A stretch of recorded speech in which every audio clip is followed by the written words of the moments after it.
Okay. Yeah. All right, let's do it. No, I'm not ready. I am not ready. Oh, I'm not ready.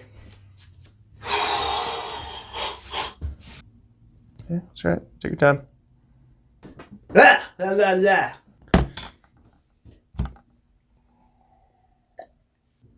Hi, welcome to SpadesWolf TV. I just had a couple of drinks because I'm nervous.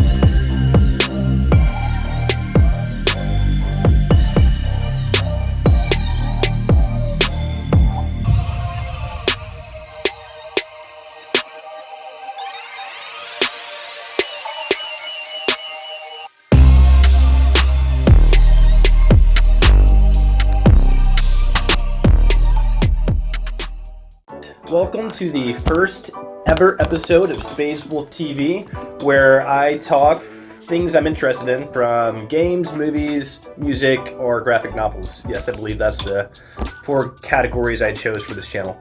So with that being said, we're going to try to hit all 4 of those subjects today. Categories, games, we're going to talk a little Street Fighter 30th anniversary, specifically the port for the Nintendo Switch. We're going to talk Margot Robbie's newest movie, Harley Quinn, Birds of Prey. We're going to talk about Joji's music video, Run.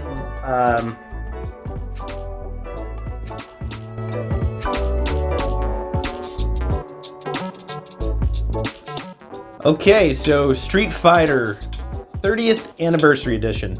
I played Street Fighter 2 back on Super Nintendo, and then like anytime I would go to an arcade and they had Street Fighter, or ideally Marvel vs. Capcom. What was that? Marvel vs. Capcom.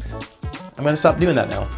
I'll admit, some of these games on it I had never played before. Done a little dabbling, trying out a little bit of each one. I'm finding I like Third Strike a whole lot. I still haven't got a chance to play a whole lot of it yet, but first impressions, that's been fun. So there's offline play, obviously, if you just want to play on your Switch. There's local play if you have a buddy you want to play with. There's online play if you are much better than I am. I suck at the game, I'm finding out. And then there's some cool options. If you want a more organic visual experience, you can turn on some features like TV, which will give you an old school TV type filter vibe. You can turn on arcade. I personally just turn it to off because I don't know, I just want it to look nice and crisp. You can also change how, if it's the original ratio, or full, which I think full works pretty well personally, or you can go wide, which wide just stretches out and looks really awkward, but I don't know, maybe you're a psychopath and you like the wide.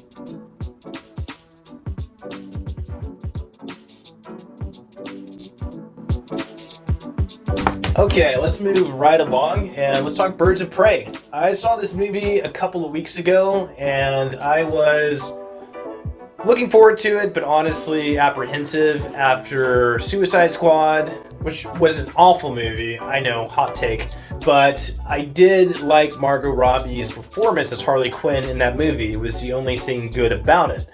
So seeing that she was going to have her own movie playing Harley Quinn, I was looking forward to it, albeit apprehensive. So I went into it with pretty neutral expectations on what it would be. I told my girlfriend when we went to go see it, I just want this movie to be fun. I don't need it to be super deep or artistic like Joker was, but that's okay. I don't need that movie to be this. And it was the second movie by DC to take on that R rating, which they have, since the Joker, felt more confident that they can go their own way outside of the Marvel universe, which they should. I think the Marvel movie universe.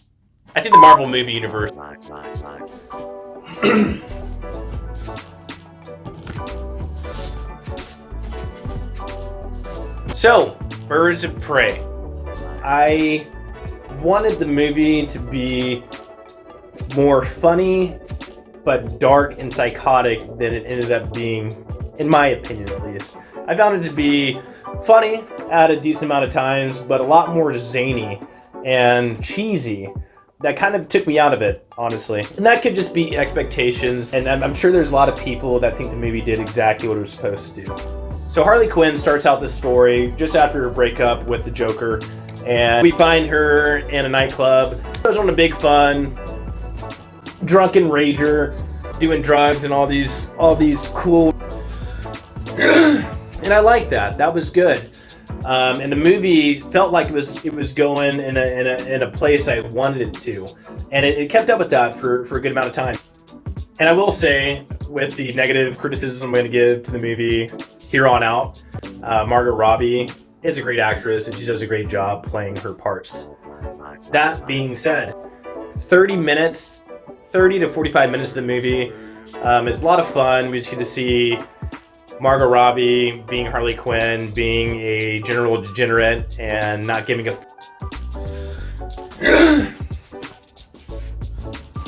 Where I start to lose interest in the movie is, unfortunately, really where the plot of the movie starts to take place. Isn't that interesting? And the humor that the movie tries to deliver isn't as funny as I think it believes it is. There definitely is an audience that finds that zany, dark humor funny. I really wish it would have been more dark and psychotic.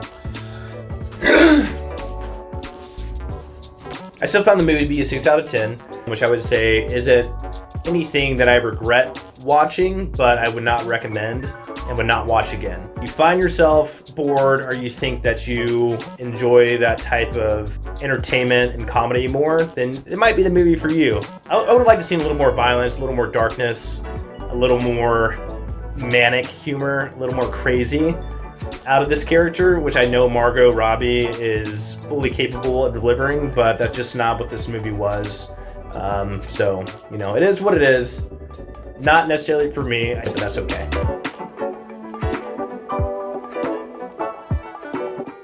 Okay, next we're gonna talk graphic novels. I'll be honest, I have not read very many graphic novels. I'm still pretty new to the genre. But I've watched a lot of graphic novel movies, and that's something I'm trying to rectify. With that, I want to talk about Comixology. It's a part of Amazon, but specifically for comics, and something I've been using as of recent to start delving into the graphic novel universe. A huge library of popular graphic novels. I think they advertise they have 20,000 different graphic novels on there. Right now, I am reading Watchmen. I've watched the movie, I've watched the TV show, loved both. New is something that I have been remiss for not reading for a very long time. I have several friends that told me I should read it, so I'm reading Watchmen right now, and in a future video I will talk about all three, the movie, the graphic novel, the TV show, and you know how they intersect, how they compare, what I think about all three, how they don't intersect, you know, the whole gamut of what you can think of, what I would talk about that series. But Comixology has made it so much easier for me. I read it on a tablet, which is nice. It gives you like a full view of like what it would be reading a comic book, but I do it on my phone too whenever I'm at the gym and I just want to like go through some panels. The thing I really like about it is it has this guided view which zooms in on particular panels, and when you scroll through, it goes to the next panel, or sometimes on larger panels, we'll just zoom in on the first part of the panel you should be reading or paying attention to, and we'll zoom out to the whole panel. You obviously don't have to use the guided view if you just want to see the full pages. If you're new to getting into graphic novels like myself, and something that I plan to do much more, check out Comixology. It's $5.99 if you want to subscribe to the Unlimited. You get a free 30-day trial if you just want to try it out. There are a lot of free graphic novels on there, so you can just try it out and see how you like it without paying or signing up for any kind of free trial. I want to talk about a new music video by artist Joji entitled Run. Some people may know Joji better by Filthy Frank. Filthy Frank was a YouTube channel that he ran for a long time and had a lot of success. It was very crazy and weird, and I feel like you only get it if you spend too much time on the internet and too much time in a room by yourself. Filthy Frank on his channel was actually the one that started the Harlem Shake, which most people will not know.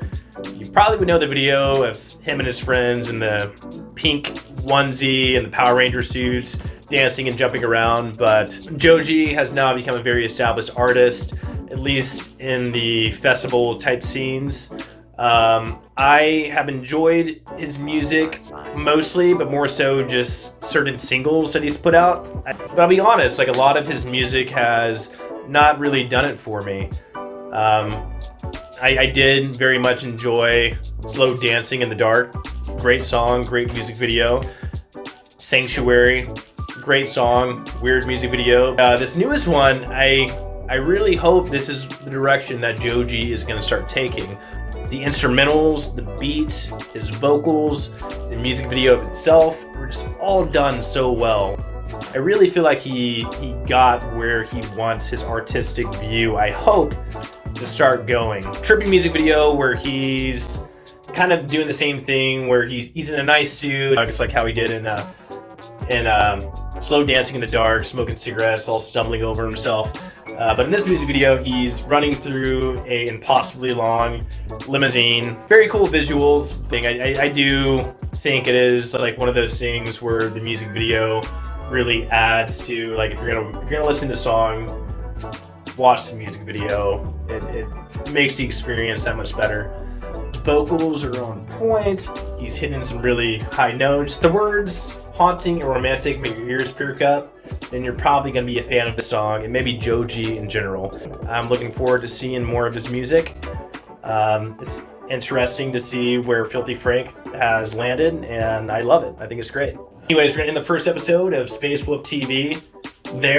It was a little crazy and sporadic, but it's my first episode, so like.